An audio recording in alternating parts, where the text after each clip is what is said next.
On this episode of Star Trek Universe, we are talking about Prodigy 105, Terror Firma, right after these words from our mystery sponsors.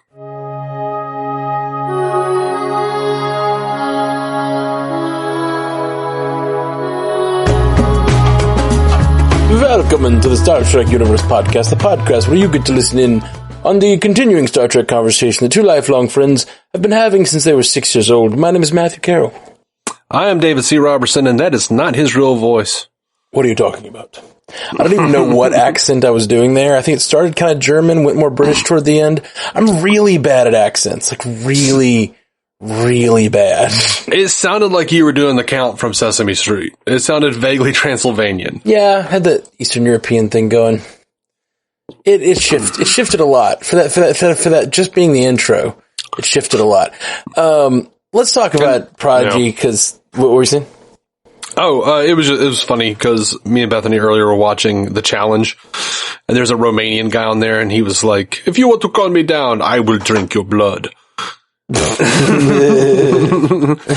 funny. So Prodigy, man. Last episode for this mid-season, we got, so it's not coming back till Discovery is over? I think it's coming back in January. Okay, so we got a few weeks without it, and then it comes back. Man, I don't think I mentioned this, but, I had the sweetest thing. I was hanging out with my niece yesterday, up in Huntsville, and she comes to me and she's like, "Oh, Matt, I saw there's a new episode of Star Trek Prodigy." Or, she said, Star Trek, the one for kids? Mm-hmm. And I was like, "Oh, did you see an ad for it or something?" And she was like, No. It was Tuesday night or whatever. Like, she knew what night it came on. Yeah. And I was like, "Aw, that's so sweet that my niece is paying attention to when Star Trek comes on." Mm-hmm. It's great. I'm excited about it. Most 25-year-olds don't know to check. I do a podcast about it, and I don't know what day it comes on still. Is it Tuesday nights? I don't know. No, I believe it drops Wednesday nights. That's right. That's right. Because Tuesdays is Marvel, Wednesdays is Star Trek. I'm trying to get that straight, but I keep. We can't ever meet on Wednesdays or Thursdays, so it's always like Friday or Saturday or Sunday before we can get together. So yeah, so it's kind of a non-starter. Yeah, it's just like I just watch it. I just like watch it before we get together. That's all I know. It's a moo point, a cow's opinion. Moo point. Yes. So it doesn't matter. I think you might have that phrase wrong, but we'll just move on. It's from Friends.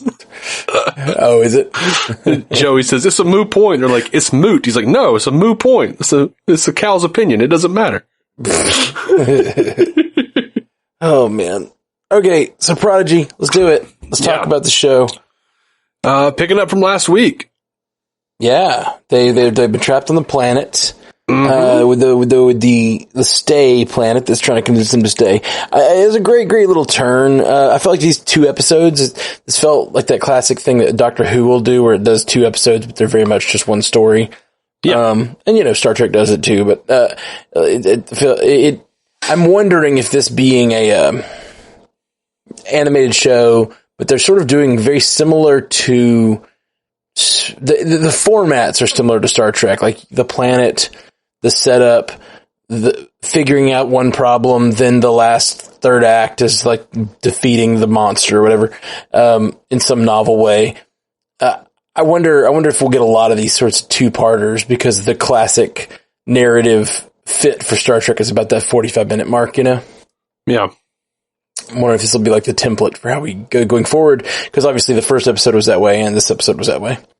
Slowly inching kids into, long-form storytelling. Yeah, exactly.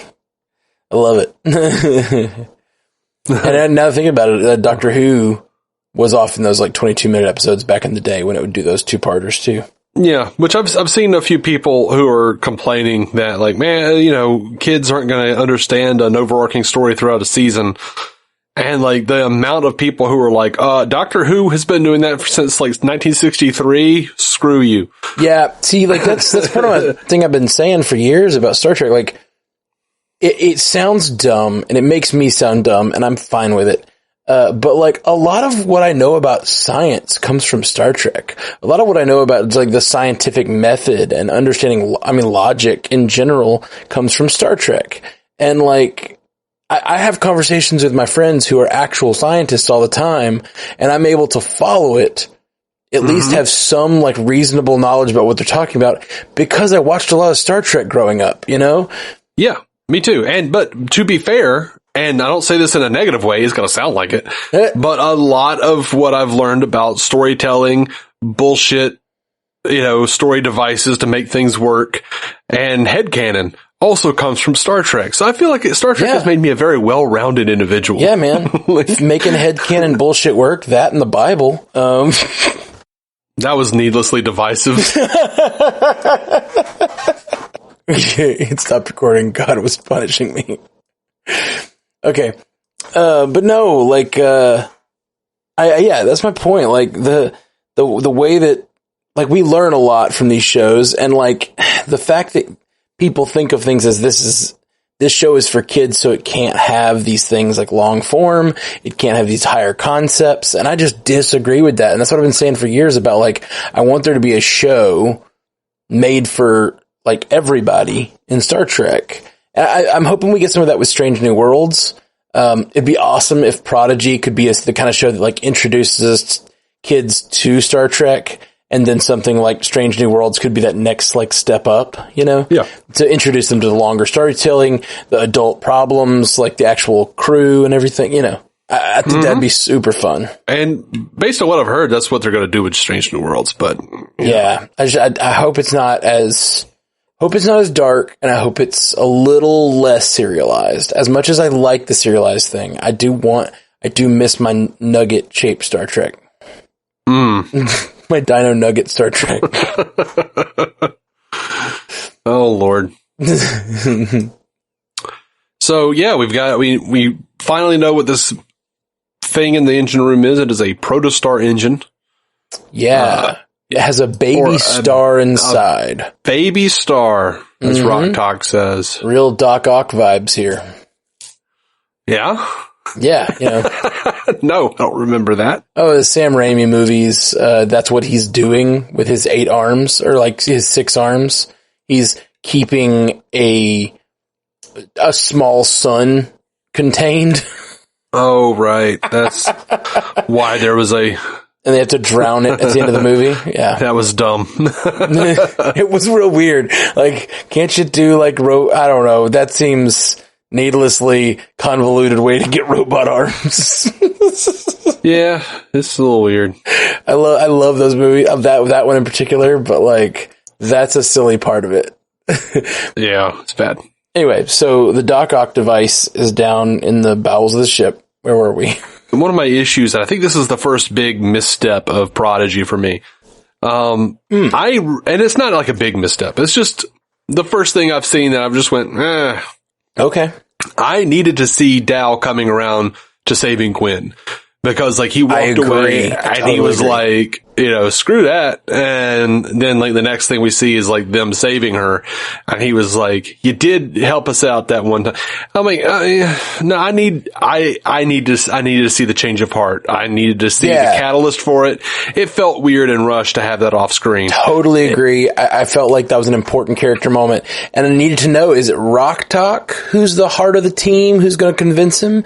Is it, who on the team is going to look at him and give him that sort of like, hey, as our leader, it disappoints us that you would feel that way. You know what I mean? And Rock Talk does say at one point, but she saved Murph, like, and so I kind of expected that to be Rock Talk who brought him around, or like, maybe Janeway teaching about the ideals of the Federation and not leaving someone behind like that. Like, it could have been anybody, but it would have been informative to who all these characters are, and instead it just happened off screen. I totally agree with that.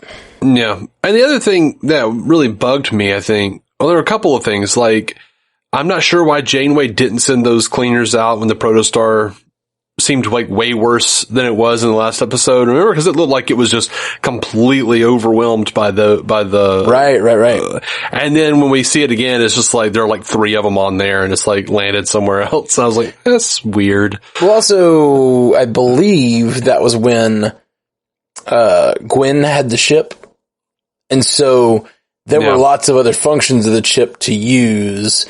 This was her trying to figure out what she could do with just the underlying whatever, you know. Yeah, I did like what would the real Janeway do? Me too. It was a nice reminder that she's not Janeway. Yes. And that she can very much chart her own course if she wanted.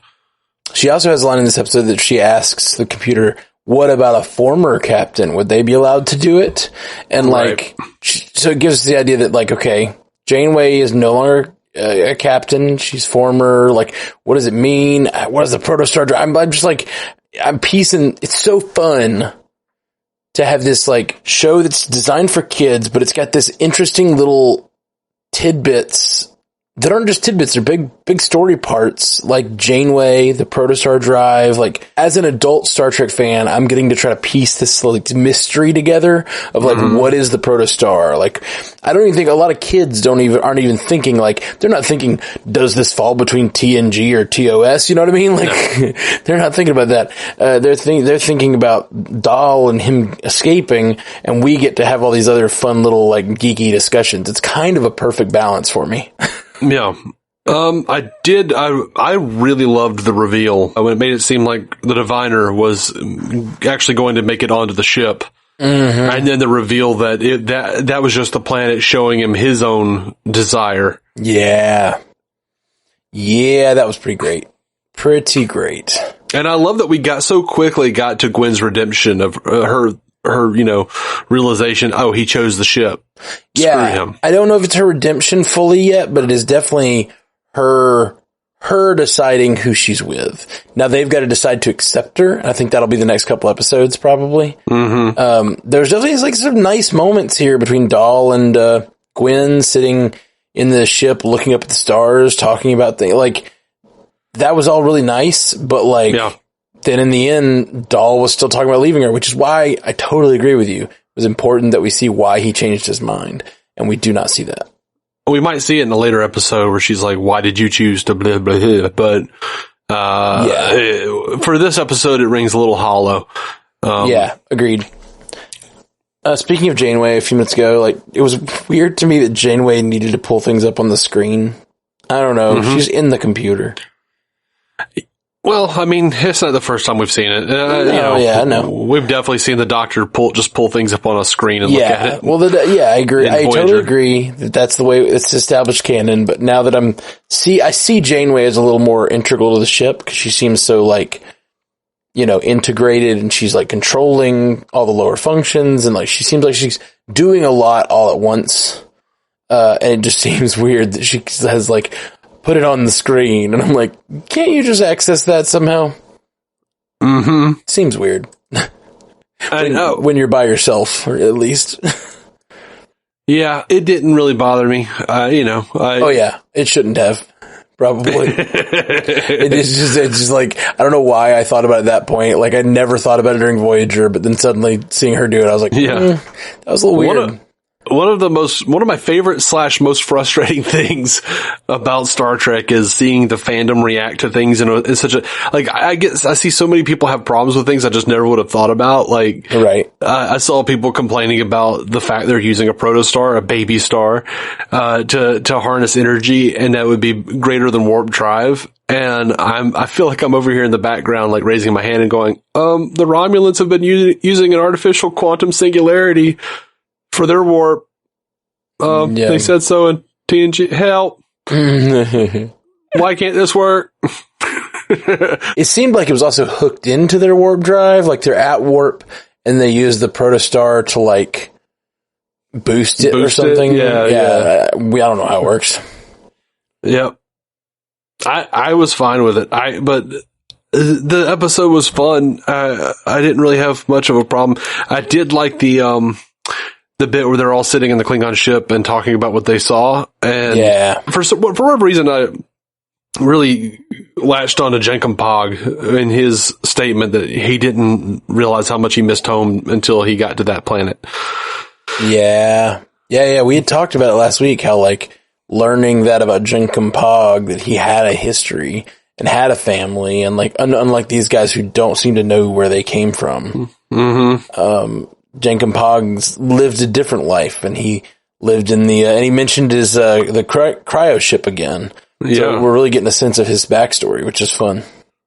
And I very much appreciate it doesn't feel like they're talking down to the audience. Like, even though this is a family show and not specifically for kids, but also they're not talking down to, like, I don't feel like they are anyway. Like, I love that they are sort of naturally just letting little character bits slip in, instead of just doing exposition dumps, which I hate. I hate exposition dumps with a passion. Yeah, I'm really digging the show. And, I saw someone, one of my friends on Twitter was saying that he was watching the show with their kids, and Dal and Gwen are looking up at the stars, and the younger kids are like, "Oh man, they're gonna date," and then like the older kids were like, "They should date." Like, their first real Trekkie debate. No, that's cute. Don't bring in that dating into my serious Star Trek, man. Awesome.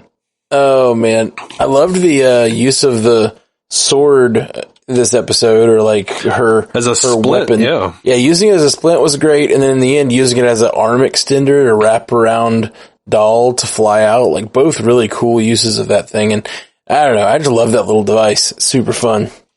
I dig it. Really fun.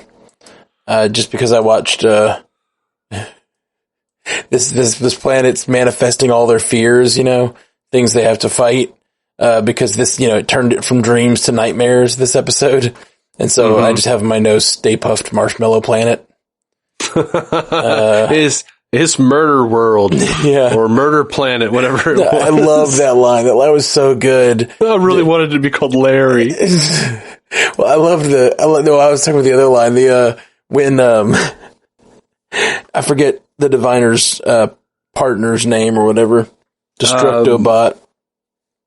What was it? What is it? Modoc, something. Okay. I don't know. I can't remember. Destructobot's standing before them. They all look really scared. And Jenkin Pog loosens up and says, "Murder Planet, you got us again."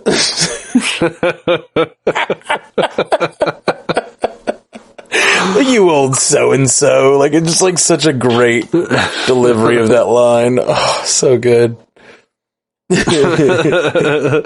don't know of anyone but Jason Matsukas who could have done that quite like that. Yeah, it's a really good delivery of that. I like the acid rain. Acid rain, a novel way of digestion.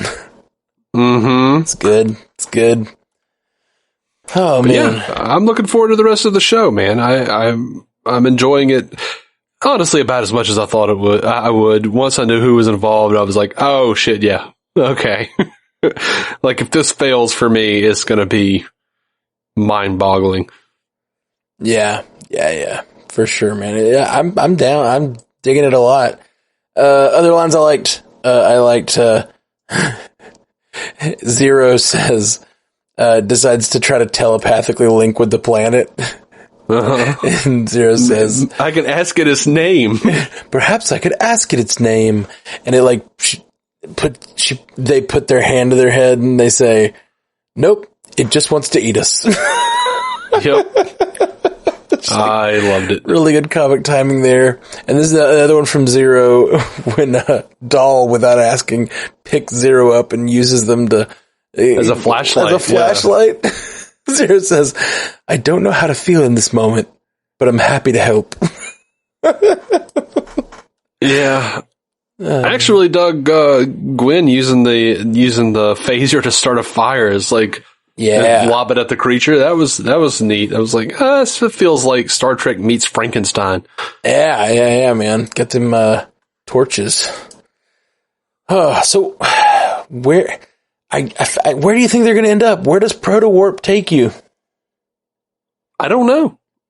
I'm excited to find out. Like, I hope it's not just some random place. Like, yeah, you know what I mean? We just discussed this on the last episode, Discovery 401, where we're getting this they discussed 3 different types of updated drives, and now we have this Proto Warp, and I'm like, what does it all mean? Like, how many different warps are they going to have? Yeah, I part of me thinks it might be fun if, I don't think it will, but it might be fun if they wind up in that weird, like, quantum realm with that giant face, like in TNG. But I don't think I remember that. Yeah, I think it was like the Traveler messed with the console, and they wound up in that weird, like, quantum realm or something. Yeah. Like a galaxy beyond their galaxy. Yeah, they got beyond regular space, and it was like, they were like these big globule things outside the windows. Yeah, and then Zordon appeared. Yeah. Rangers. Wait, who are you? Fenris Rangers. Assemble. Good pull.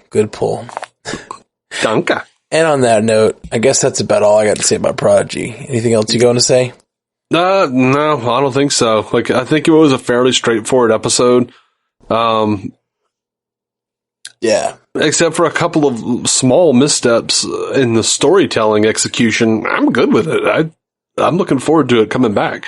I'm actually bummed that's going away in lieu of Discovery, because I think I've enjoyed this one more than Discovery. Yeah. I mean, like, it's been more exciting for me, I think, than Discovery has sometimes, but I don't know, Discovery's like an old shoe at this point. You know, it's kind of well worn. Yeah. Every season's a little different, but like, I get it. I get what they're going with. The shine has rubbed off a bit. Yeah, a little bit. I'm less like, oh my gosh, what is Discovery going to be like this season? And more like, yeah, you know, good old Discovery. It's good. I like it, but I know it. And like, Prodigy's been like this interesting experiment for Star Trek, like total departure, you know? Yeah. I dig it a lot. Well, we'll get back to it in January, and by then we'll be close to the end of the season of Discovery, and really close. I think February we get Picard coming. We do. That's crazy. And then I think March, they announced March, it was Strange New Worlds. So what? In March? I think so. Maybe I'm wrong. I think it'll overlap Picard and Strange New Worlds? Maybe? I don't think, well, that's what you said before, but let's see. Picard season 2. Let me just look it up, because I feel like I'm not right. Right. Yeah. Or no, sorry, Strange New Worlds. Yeah, Picard season 2 is February. I just saw. Don't know about Strange New Worlds at all. I'm real bad with dates and stuff. Yeah, so me too.